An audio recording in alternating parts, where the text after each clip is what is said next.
What is going on, everyone? It is Tyler McKinney back here again, and today we're getting into the Power Rankings. Okay, it was a bit dramatic, but yeah, we're going to do the Power Rankings for week number 3. So sit back and enjoy. So, to recap what we had last week we had the Stallions in first place, we had the Bandits in second place, we had the Generals in third place, the Breakers in fourth place, the Gamblers in fifth place, the Panthers in sixth place, the Stars in seventh place, and in eighth place we had the Maulers. And listen, there was a lot of shakeup and a lot of changes this week, which it's the first couple weeks. It's going to be a lot of that moving and shaking until things kind of work their way out. And, you know, the good teams rise to the top, the cream rise to the top, and, you know, the duds fall all the way to the bottom. And starting out there are the Panthers. The Panthers are just, right now, they're just a team that is in a bad place. Now, I will say this. Their defense is fairly decent, and their defense has had 2 really good showings for the first 2 weeks. The problem is that their offense is just not great. And it really just starts from the quarterback position. And I know it's only been 2 games, but I'm ready to pull the plug on the whole Shea Patterson thing. I don't think that Lynch is any better of an option. At some point, you just got to look at the facts. And the facts are that Shea Patterson is a guy who cannot make quick reads, cannot make the read staying in the pocket, and he has to improvise to get anything done. And unfortunately, that's not always going to work, and I don't think that that's going to be a good scheme to do and a thing to do for the pros. I really think that he needs to figure out how to 60% of the time be throwing from inside the pocket. Part of it could be the offensive line, but to be quite fair, I don't really know if it's the offensive line or if it's just him and his inability to make quick decisions, because, you know, it could just be that he's not seeing the defense, that this game is just too fast for him. I don't know. But really, they've got some dynamic wide receivers, and I will say that they've had some injuries in the wide receiver core, so you can put some of the stuff there. I mean, when you look at it, it really wasn't that bad. I was surprised he didn't throw an interception, but the offense just looked absolutely god-awful, and when you're 0-2 and, you know, your quarterback's looking terrible, that's kind of where you're going to sit. So not much more is needed. 7. The Maulers are number 7, and this one's actually a shocker to me because going into this week, I was really, really low on them, and Wilson actually made some decent changes to where I'm actually looking forward to seeing what we're going to get come Saturday. I like the progression that Love's doing. I think that right now it looks like Lalletta's out of the picture, and I'm okay with that. Defense is pretty stout. So I'm actually pleasantly surprised with them at 7, and they would actually be a shocker for me there. Now, I'm gonna do something a little different because the fun part is really more in the middle than really the teams that are up at the top. So I'm actually going to switch, and I'm going to go with the top 2 teams. So who I have in second place are the Stallions. And, you know, they went and they had a really nice win this week. Got another big win.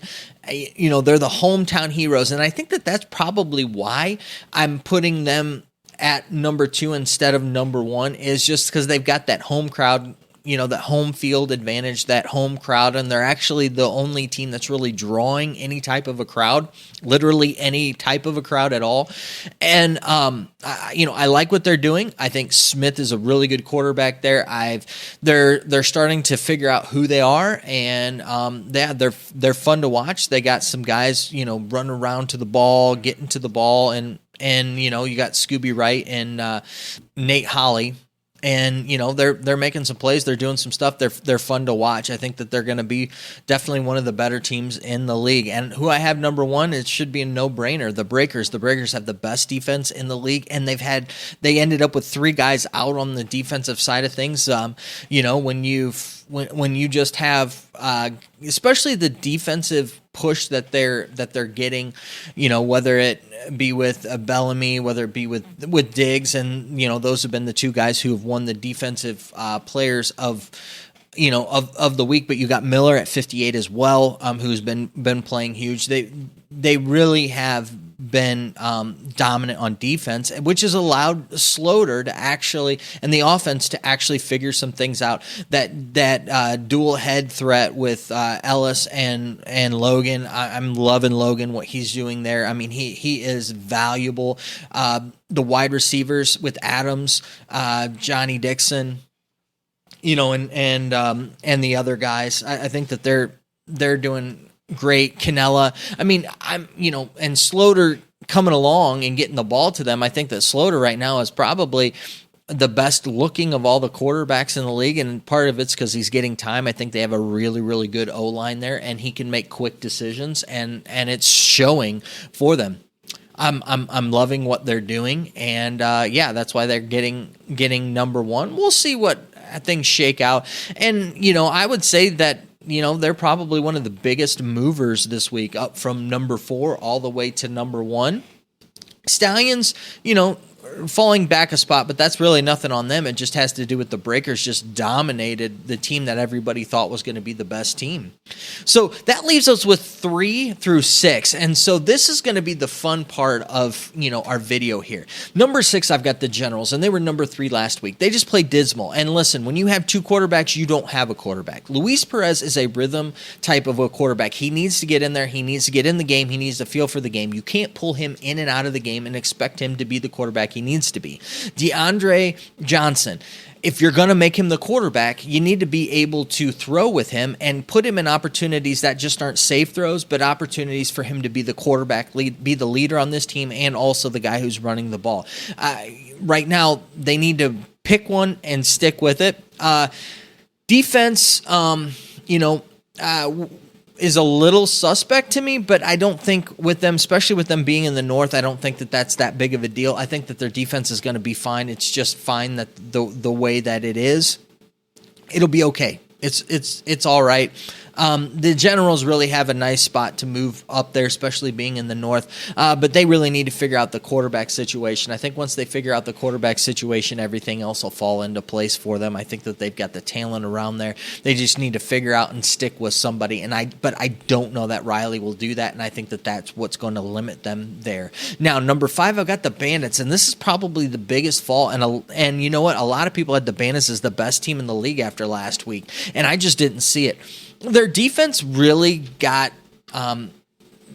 they got exposed last week, and their offense definitely did. I think that Te'amu is the best quarterback in the league, bar none, but when you don't have anything around you and you have the worst offensive line in the league, he's literally running for his life, and then when he does make a pass, the guys are dropping the ball, they're not catching it, tipping the ball, and it's getting intercepted. I mean, he's really trying to do everything on his own here, and it's just not going to work. I mean, they've got a lot of bad things going on, and if it weren't for the showing in week 1, I probably would have them a way lower than this. But we'll see what happens. Maybe they'll figure some things out and come around. Like I said, we're only 2 weeks in this thing. This is week 3.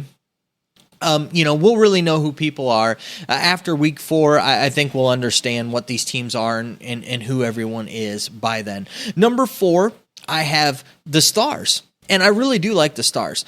Scott, I really like the way that he plays. Now, that was, a bad play at the beginning of the game for the pick 6. But outside of that, played really, really well. I love his moxie. I loved his troll. That was fantastic what he did in the middle of the game, making chicken salad. I love that.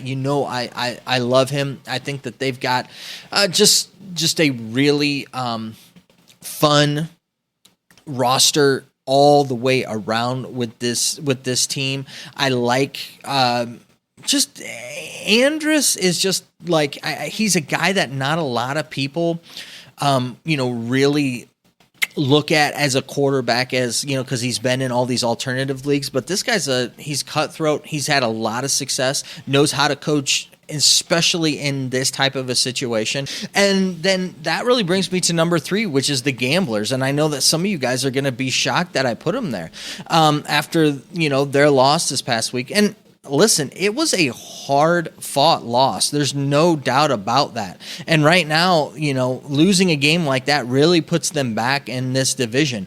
But, looking at things and how they've played in 2 weeks, and after the first week and the second week, and I know that their first win was against the Panthers, and the Stallions again came back and took the lead over from them and won the game.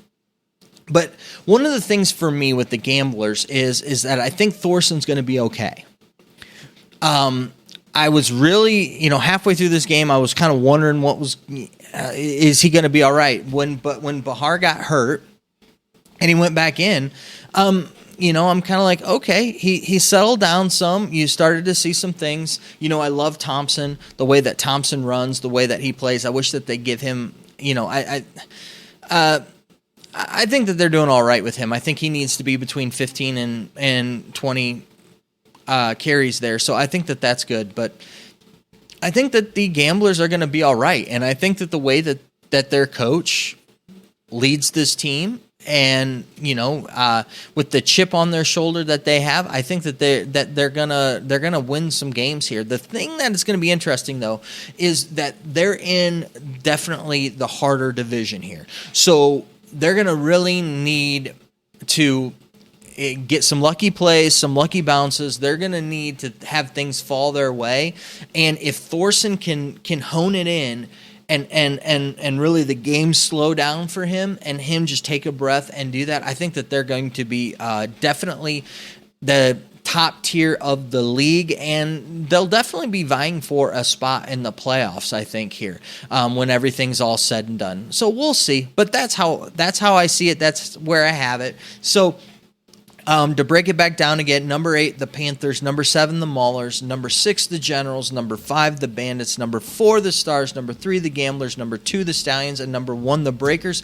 And that's what I have this week. As always, I want to know what you think down in the comment section. Let me know what you think.